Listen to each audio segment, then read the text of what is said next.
Kalau sepak bola adalah permainan yang adil, maka semua tim seharusnya punya peluang yang sama. Tapi tidak kali ini. Tidak di round 4 kualifikasi Piala Dunia 2026. Bayangin, kamu disuruh lari 2 kali sprint dalam 3 hari, sementara lawanmu cuma lari sekali. Itu pun 5 hari kemudian. Capek? Jelas. Tapi yang bikin kesel, ini bukan lomba biasa. Ini kualifikasi Piala Dunia. Inilah yang terjadi pada Timnas Indonesia di babak 4 kualifikasi Piala Dunia 2026. Jadwal yang gila, waktu istirahat minim, dan lawan-lawan yang disusun seperti puzzle untuk bikin Garuda kelelahan. Dan yang paling mencolok, Saudi Arabia, sang tuan rumah, malah dapat jatah istirahat paling panjang. Rasanya nggak adil, tapi apa daya, Indonesia juga harus melawan sistem yang tak berpihak.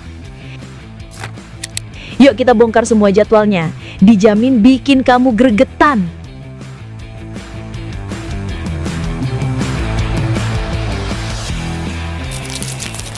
Oke, kita mulai dari struktur grup. Di grup B round 4 ada Indonesia, Arab Saudi, dan Irak. Semua pertandingan digelar di satu tempat, King Abdullah Sports City di Jeddah, Arab Saudi.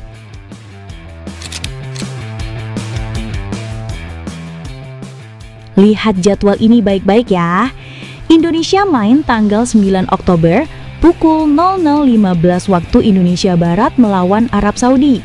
Dan hanya dalam waktu kurang dari 3 hari, tepatnya 11 Oktober pukul 22.00 waktu Indonesia Barat, Garuda harus kembali turun ke lapangan menghadapi Irak.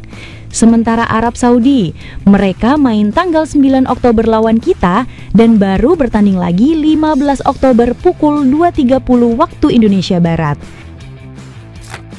Sekarang kita bedah waktu istirahatnya pakai data. Ada 2 jenis waktu istirahat. Yang pertama, waktu istirahat kotor dari selesai laga pertama ke awal laga kedua. Yang kedua, waktu istirahat bersih. Waktu yang benar-benar bisa digunakan istirahat setelah dihitung durasi laga, pemulihan, dan kelelahan. Waktu istirahat kotor Indonesia 2 hari 20 jam, sedangkan waktu istirahat bersih Garuda 1,5 hingga 2 hari. Sementara Irak tidak berbeda jauh dari Indonesia, 3 hari 4 jam waktu istirahat kotor mereka dan istirahat bersihnya bisa capai 2 hari. Dan yang paling banyak memiliki waktu istirahat adalah Arab Saudi, 6 hari waktu istirahat kotor dan bisa menikmati waktu istirahat 4 hingga 5 hari. Lihat perbedaannya. Arab Saudi dapat hampir 5 hari full buat istirahat, latihan ringan, bahkan tidur siang. Indonesia cuma 1,5 hari, itu pun dengan kondisi habis duel keras lawan tuan rumah.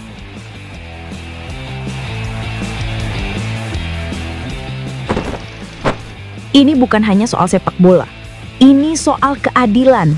Dalam turnamen sekelas kualifikasi Piala Dunia, setiap jam istirahat sangat berarti. Apa ini kebetulan atau keistimewaan buat tuan rumah?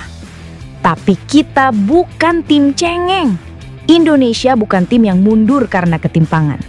Kita adalah tim yang berkali-kali membuktikan bahwa semangat bisa mengalahkan kelelahan, bahwa mental baja bisa menandingi sistem yang timpang, dan bahwa Garuda tak pernah takut terbang tinggi, walau diterpa badai berkali-kali.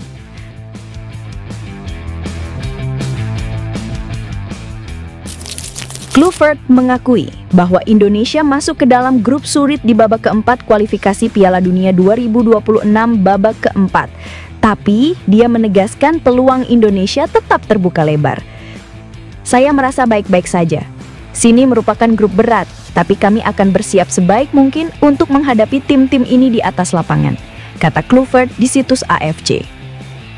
Mereka adalah tim-tim yang sudah dikenal. Kami melawan Arab Saudi di fase grup sebelumnya, tapi ini menjadi teritori yang berbeda. Di babak keempat, terbuka untuk semua tim, kata dia menambahkan. Tapi ini juga jadi peringatan bagi AFC dan FIFA. Jika kompetisi internasional dibiarkan timpang begini, maka dunia akan tahu ada tim-tim yang harus bertarung bukan hanya melawan musuh di lapangan, tapi juga melawan ketidakadilan di balik layar. Kesimpulannya jelas, jadwal ini benar-benar berat sebelah. Indonesia paling dirugikan, main 2 kali cepat dengan waktu pemulihan minim.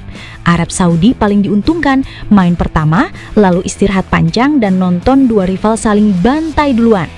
Tapi kita nggak menyerah, ini bukan alasan untuk tunduk, justru inilah ujian mental, ujian daya juang. Inilah momen ketika timnas Indonesia bisa membalikkan semua keraguan. Kalau kita lolos dari grup ini, dunia akan lihat Garuda bisa terbang meski sayapnya dihantam angin badai. Sekarang giliran kamu. Gimana pendapatmu soal jadwal ini? Apakah ini bagian dari strategi tuan rumah? Tulis di kolom komentar ya. Dan jangan lupa dukung terus Garuda kita.